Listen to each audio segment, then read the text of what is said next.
नव दुर्गा में हम माँ के 9 रूपों की पूजा करते हैं, लेकिन क्या आप जानते हैं कि दुर्गा माँ का एक 10वां छिपा रूप भी है? नमस्ते दोस्तों, मैं हूँ अमिता और स्वागत है आपका ओल्ड इज गोल्ड संस्कृति में। आज हम माँ के उस दुर्लभ और अद्भुत रूप त्रिपुरा सुंदरी के बारे में जानेंगे। माँ त्रिपुरा सुंदरी को आदि शक्ति का सर्वोच्च रूप माना जाता है। कहा जाता है कि सृष्टि के पहले यही देवी केवल मौजूद थीं। इन्हीं से त्रिमूर्ति ब्रह्मा, विष्णु और महेश की उत्पत्ति हुई और फिर सृष्टि का विस्तार हुआ। यही कारण है कि वे शक्ति, सौंदर्य, करुणा और ज्ञान के परम प्रतीक बन गईं। उनकी सबसे प्रसिद्ध कथा ललिता सहस्त्रनाम में मिलती है।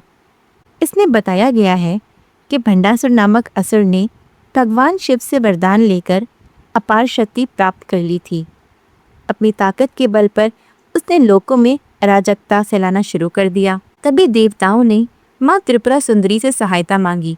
माँ ने शस्त्र धारण कर असुर से युद्ध किया और अंत में धर्म की रक्षा करते हुए उसे पराजित कर ब्रह्मांड में संतुलन स्थापित किया। यह युद्ध केवल बाहरी नहीं बल्कि अच्छाई और बुराई, प्रकाश और अंधकार, सत्य और असत्य के बीच संघर्ष का प्रतीक है। इस कहानी का एक आध्यात्मिक अर्थ भी है। भंडासुर हमारे अंदर छिपे अहंकार, लोभ, क्रोध, भय और नकारात्मक सोच का प्रतीक है। जब ये भाव हमारे मन पर हावी हो जाते हैं तो मानसिक अशांति, तनाव और असंतुलन बढ़ जाता है।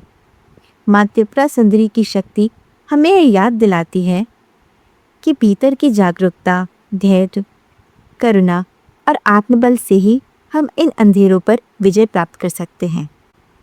वैसे क्या ये कहानी आपको पहले पता थी?